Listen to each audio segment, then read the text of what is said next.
You're listening to Dad Bods, Dad Boss, the podcast where we tackle ins and outs of business and tech, streamline your work-life balance, and navigate the journey of being a dad in today's world. I'm Shane. I'm Q. And Eric is here too. And every week we bring you tips, tricks, and healthy dose of dad wisdom.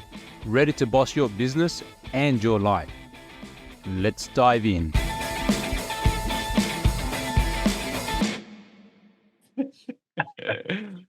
Oh, welcome back to Dad Bods, Dad Boss. Guys, the podcast where fatherhood meets entrepreneurship. Guys, I'm Q, and joining me today are not only my two co-hosts, but, proud to call these guys my friends as well. Up top, we have Mr. Eric Thomas wannabe, Eric Summersfeld himself. How are you, my man? What's up? That's doing well. Great weekend with the family. So a bit of traveling over the last month a lot. So it was great to be home for the whole weekend, cleaning the house, doing the lawn, in case you want to ask anyways. Lawn is nice and neatly. Feeling good, pumped. Beautiful. And, I'm glad you got in there first to own that you've done the lawn, so we don't have to make any lawn references this week. More time to talk real smack. Yes. And we're also going to be catching up with this man here this weekend because something special is happening. And I think this bird perfectly captures his personality this week. How are you, Mr. War Creeper? War Creeper. What am I doing this week? Am I going to Vietnam or something? War Creeper. Mate, your projection is your perception, all right? I'll just leave it at that. Very good, mate. Very good. Had a good weekend as well. Played rugby Saturday. It was good. And then just chilled out with the family on Sunday, which was kind of cool. We went up to the city, caught up with a couple of mates up there over for the evening, over dinner, which was nice. And then, just hung out, rested the body on Sunday because I was extremely sore. Yes, first game of rugby. How have you recovered? The whole world wants to know. What's first of all, how did you go? And how's the recovery? Yeah, recovery's going all right. We won't talk about the rest. Didn't win. We didn't have the win. We played all right. Lots to improve. First competition game for the year, so lots to improve on there. So, yeah, it was all right, though. It was good fun. Awesome, mate. It's so good to hear that you're back into it. And guys, so today we're diving into a topic that's kind of like been making waves recently, and it's about masculinity in modern fatherhood. And, you may have seen like trending comments around actor, current Captain America, Anthony Mackie, about the so-called death of masculinity in today's world. And, today we're going to be diving into and exploring what it means to be a man, a dad, a leader in today's world. So, because being a dad isn't just about showing up, it's about stepping up into this role and responsibility. So, look, let's kick things off. If you haven't heard, Anthony Mackie, really, really prominent actor in today's time, mentioned and talked about in a recent podcast he did that masculinity has been killed in our homes and our communities, right?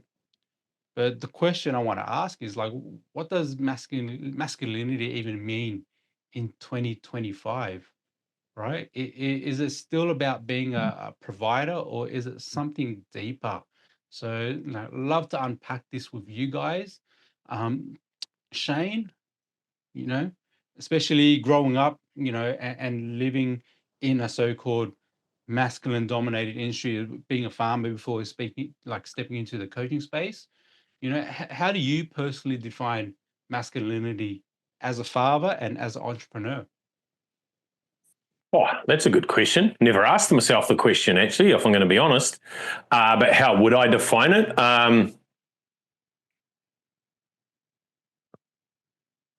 Look, I think it really comes down to I like the word ownership, but not not in the context of like trying to take ownership of everything. It's taking ownership of yourself and your presence in the moment. I think is probably the way to describe it at the moment. So by doing that is when you do that, like that there provides a safe place for me. It provides a safe place for the people in your life. So whether it's the kids or whether it's your wife, right?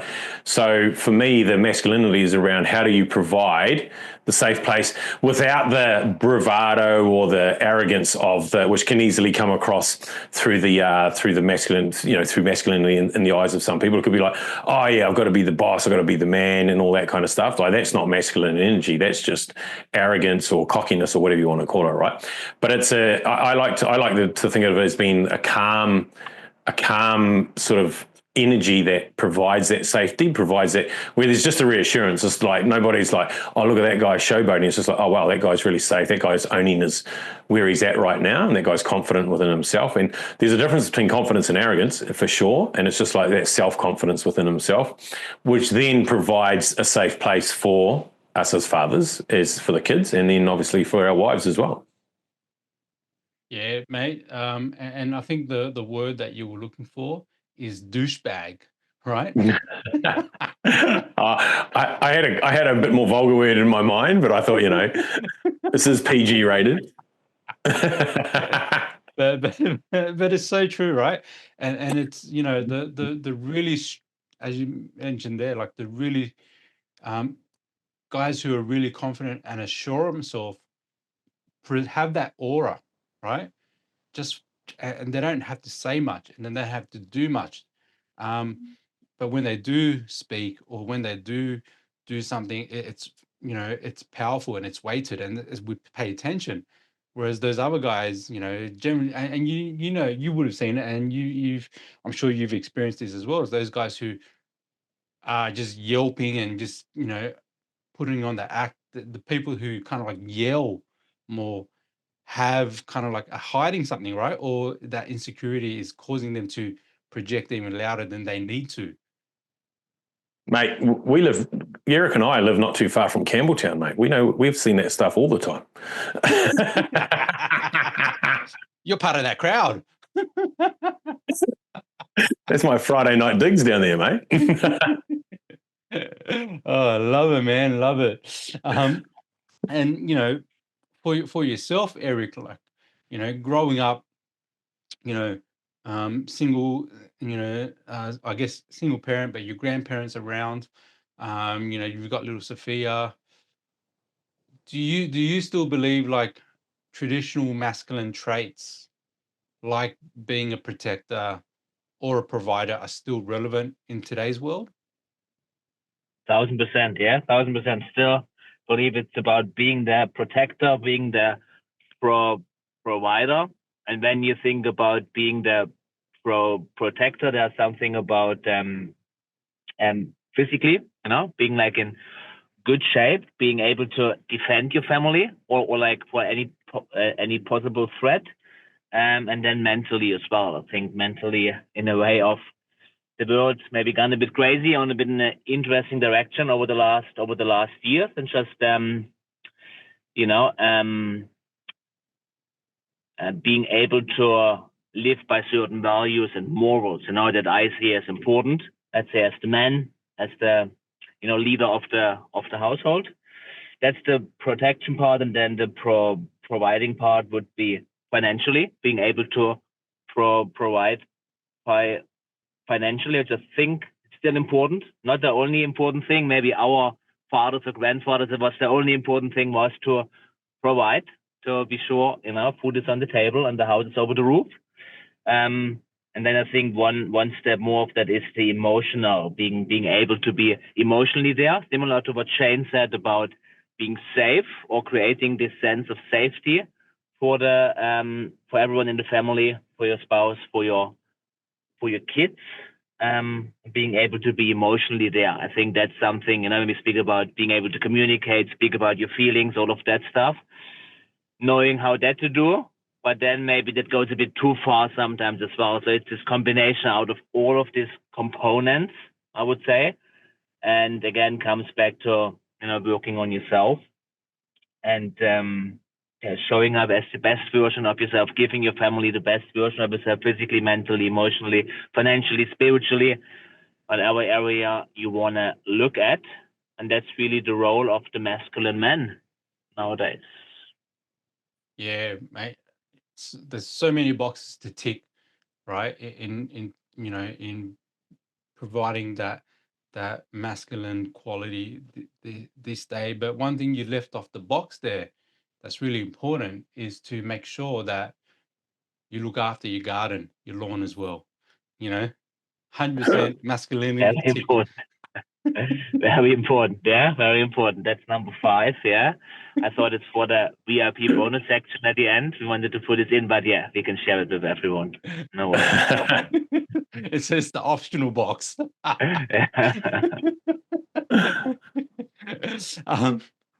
We joke about this, but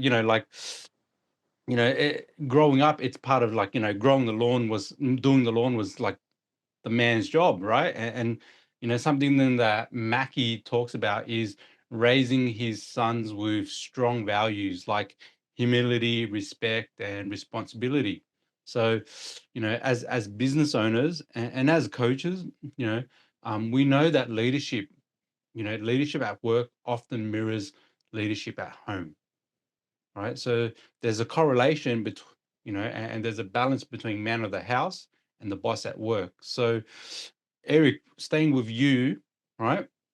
What lessons from fatherhood, has helped you become a better leader, especially now that you're, running, squads of up to like hundreds, at high performance fathers there?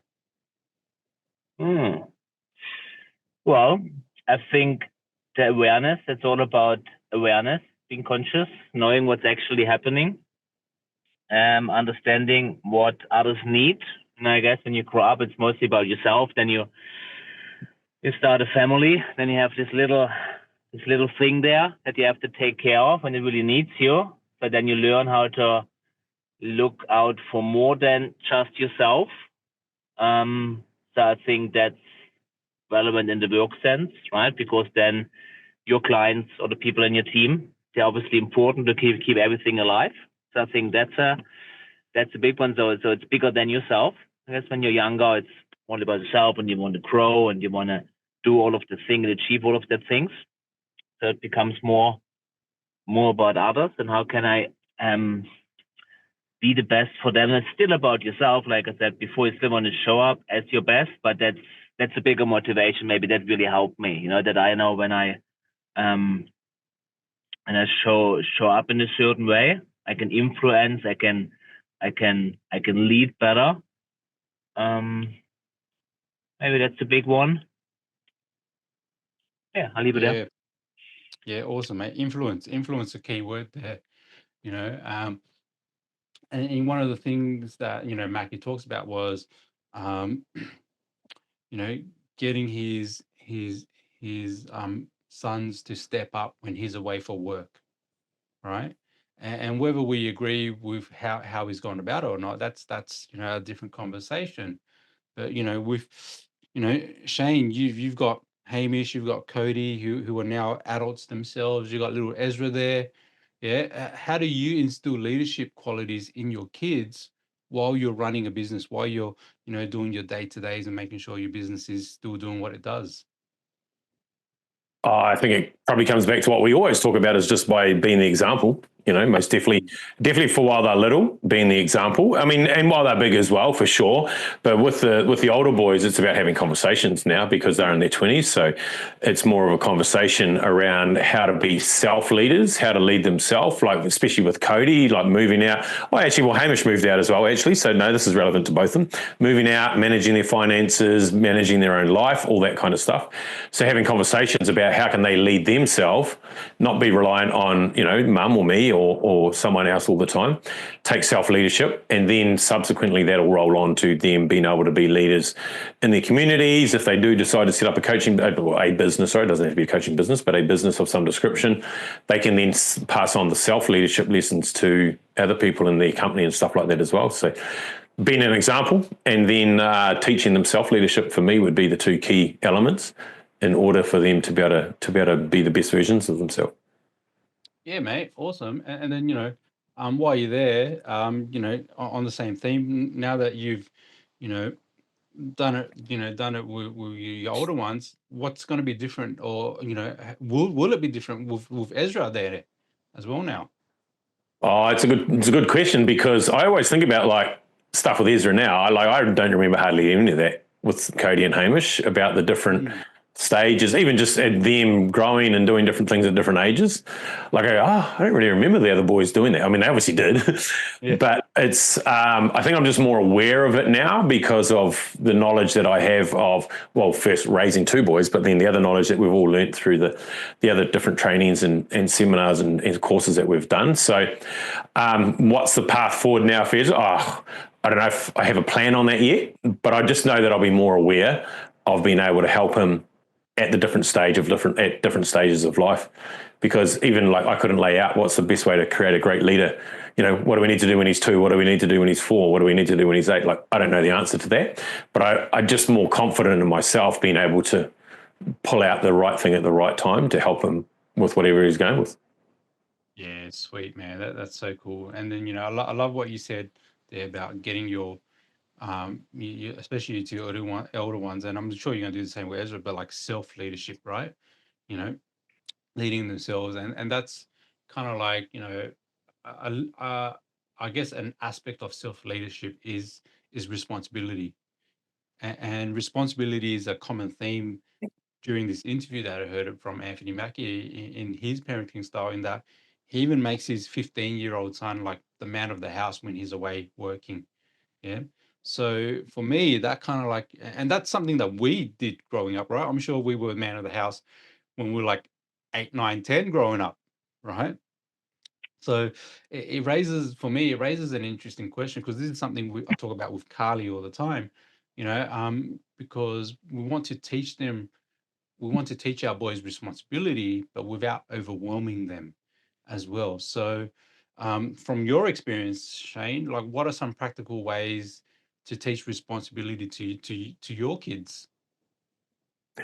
Again, comes down to the age, but definitely for the younger ones is just let them do their thing. And if they make a mistake, then talking them through how that mistake came about, or if they made a not so smart decision, like talking them through that, so then they can recognize how their behaviors lead to different outcomes.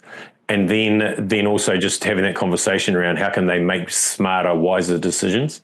So that would be the one for younger kids. For older kids, it's probably more about, you could probably talk more about the planning and their intention going into different tasks or activities that they want to do, and then getting them to plan it themselves, to plan the next step, to plan that, and then just giving them the guidance, but also maybe letting them fail a little bit too, so that they get the lesson that they need, rather than always going, oh, well, I'm going to plan something now, so I've always got to have someone beside me. So fail safely is probably a good way to make it happen, and then letting them get the lesson, get the responsibility, or take ownership of that, and then move on from there. Yeah, and I'll ask Eric this same question. I'll get but just quickly, Shane, like, what are your thoughts, or do you agree with Anthony Mackie's approach of assigning adult-like roles to teenagers or kids, essentially? What are your thoughts on that? Yeah. Oh, I never really thought about it. I guess if you refer to like making them the man of the house, I think it's probably a good thing. It doesn't necessarily mean that they have to be the sole. Shane, let me, because I will elaborate on what he said, right? So he said, like, for example, like he's got to step when he's away, right? He wants his 15-year-old to step up being a man of the house. That means making sure that doors are locked, texting him, calling him, let him know everything's fine. If there's an intruder, be prepared for that if that's the case, right? Keeping his siblings in line, right? Not to make mum or dad angry. So like, it's just to give you the bigger context of what he said that in. Yeah. So then in the context of that, with being a 15-year-old, I think it's a great idea, because He's not just saying, hey, be the man of the house and walking out the door. He's saying, hey, I would like you to be the man of the house. Well, I'd imagine he's saying, I would like you to be the man of the house. This is what it looks like. And then he's giving them almost like a checklist, but not just a checklist of things to do, but this is how you know you've ticked that off, or this is how you know you've done a good job at this. So in that context, I think it's a great idea, especially for a 15-year-old. I was kind of thinking, as we were talking there just before, I was thinking like, if it was much younger, you'd probably want to make it a bit of a game and say, hey, look, you're going to be the man of the house, and then give them feedback on how they went, and then give them feedback on things that they did really well and things they could improve on. So then they learn from that experience, and never any point would you say, oh, that was a shit job. You just give them feedback so they can learn from that and then grow on that next time. And then maybe they'll start showing up just to help around being the man of the house, even when dad's home. And then that could just show that they've learned and grown as well. Yeah, no, awesome, man. I love that. And I loved how, like, you talk about, like, yes, awesome checklist, but also you've given like a different example for perhaps younger age groups, because my boys are 9 and 10 at the moment, and that's something we're doing with them, and we're providing those success criterias. Hey, in order to do this, in order to win at this is what you need to do, right? But also, for example, Leo's keen, like he was really excited to do the cross country, right? And so we didn't force him to train or anything, but we were saying, hey, and in his mind, he had his expectation to do better than last year. I said, mate, well, that's not a problem. However, if you want to improve your results from last year, what are some things you need to do now, right? Yeah. Oh, I need to run a bit more. I need to get on the treadmill. He didn't do any of those things, right? And actually, he didn't actually complete the race because he had an asthma attack halfway through, right? So, and all these things, we've let him fail. We've let him fail so he can experience what it's like. But also, we're there to support him. Hey, man, are you okay? Hey, what happened out there? You didn't do that well this year. What are some things we can do to make sure that, one, that your asthma is okay moving forward, but also, if you want to improve your performance, what are some things we can start preparing for next year, right? So we've got those little things in there. But I love the gamification process that you put in there, that, just being being a systems driven guy, I'm just like tick, tick, tick, tick. But Yeah. they're kids, right? We've got to remember that. Eric, my man, same thing for you. Like, what are you, and love to hear your thoughts as well, because single child, single parent family dynamic, I'm sure you were thrusted with more responsibilities as like at a younger age.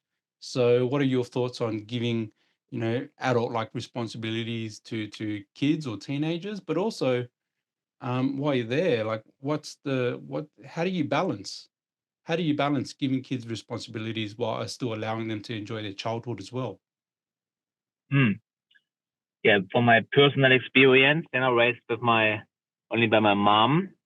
And my dad was in my life, but only seen him maybe every week or every second week or so. But yeah, with mom, and she had to work, also then longer hours sometimes. I would do dinner. I remember I was making dinner. I was making dinner when I was like maybe in primary school. Let's say 9, 10 years old. I would do dinner. And then mom comes home and we eat together. I would go to school by myself, and go back home. So I think it was great, and really helped me to be more independent, taking more ownership, more responsibility. I think even if I look around here, I'm just at the car park now, and I know we are a bit in the suburbs, but the kids being picked up, they're being dropped off to school, picked up, then they drive them to sports, and I know it's the area here. Yeah, we are not in the inner city, but still, right? So like the parents are always there with the kids all the time. I think there is an element of, the kids don't really learn to be independent and to take responsibility and have this sense of, and have to do something hard outside of my comfort zone to like get somewhere. So yeah, it's definitely something that I wanna model. Obviously, I don't have a son yet. I think with a daughter maybe a bit different. Speaking about masculinity, but I think important to like challenge our kids. To like not just do everything for them. And we're living in a time now where everything is so comfortable. I think it's very different than when we grew up. We didn't have the internet. We didn't have all of this, like a society where everything is so easy and everything is just on one fingertip, right? And there's maybe something why so many kids have depression and anxiety. Maybe it's a different topic, but because more on the screens, more on the phones. So parents are also busy. We have to work hard to pay for the bills. Everything gets more expensive and so on. I think important, that we keep these traditional values in a certain way, really important, and then apply them in the modern times. And again, back to awareness, just talking about it like in the conversation, like here, talking about it in the relationship, making that really a topic. And I really like, I think you said it, Greg, to sit down, you with Carly, and you actually talk about it and think about the best way to do it. I think just that alone is important. It's so easy not to do because we are busy, we're working, and then we have all of these other things to do, driving the kids around, and then another week, another month, another year goes by, and what just happened? Yeah, mate. And mate, I want to like just hone in on what you shared there, right? Like, those traditional values, of respect, humility, hard work, those traditional values still work, right? Still work, and the reason why they've worked is because they're values that allow people to instill that sense of belief, that resilience, the hard work, right, throughout time. And if we look ahead, right, like we know that social norms are going to change, right? It's just what it does, right? We know that the future is, it's unwritten, and there's always going to be new things that pop up. But same question for both of you guys here, right? What legacy do you guys want to leave as both a father and as a business owner?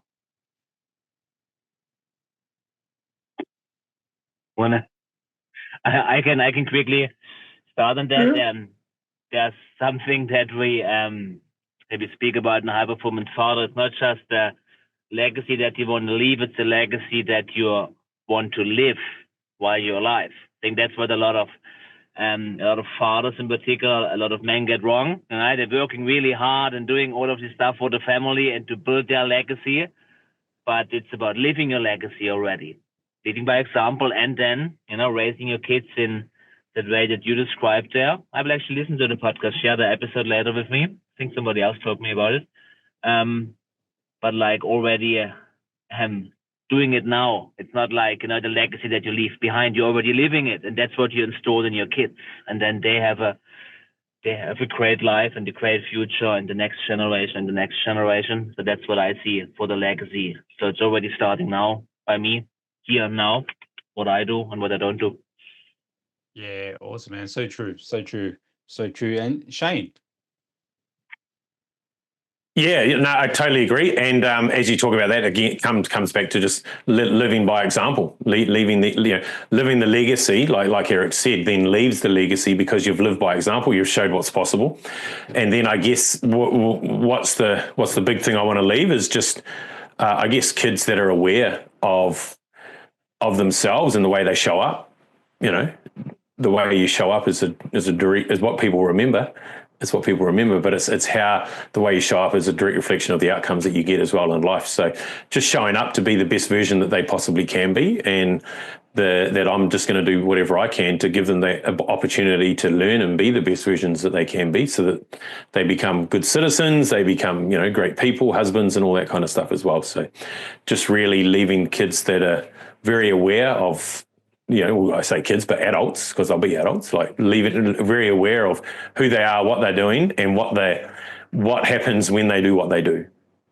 Yeah, awesome. And exactly what you guys have talked there, especially leading back to what you said before Shane, about helping instill in them that self-leadership, that self-awareness that will allow them to be the best version of himself. So, guys, awesome. That's a wrap for today. Another episode of Dad Bods, Dad Boss. Guys, today we dive deep into, understanding what masculinity. I can't even speak, right? So, understanding what masculinity means in today's world. Balancing that leadership at home, teaching responsibility, but also, teaching, embracing that, it goes beyond those traditional values, and we want to, them to be self-aware, self-leaders, and embracing, emotional intelligence as well. So, guys, take one thing, if you take one thing away from today's conversation and apply it, right? And whether it's having an honest talk with your kids, or whether it's being that stepping up as that leader at work. So, guys, thanks for tuning in. Remember, you're not just building a business, you're building legacies. Until next time, Dad Bods, Dad Boss signing out.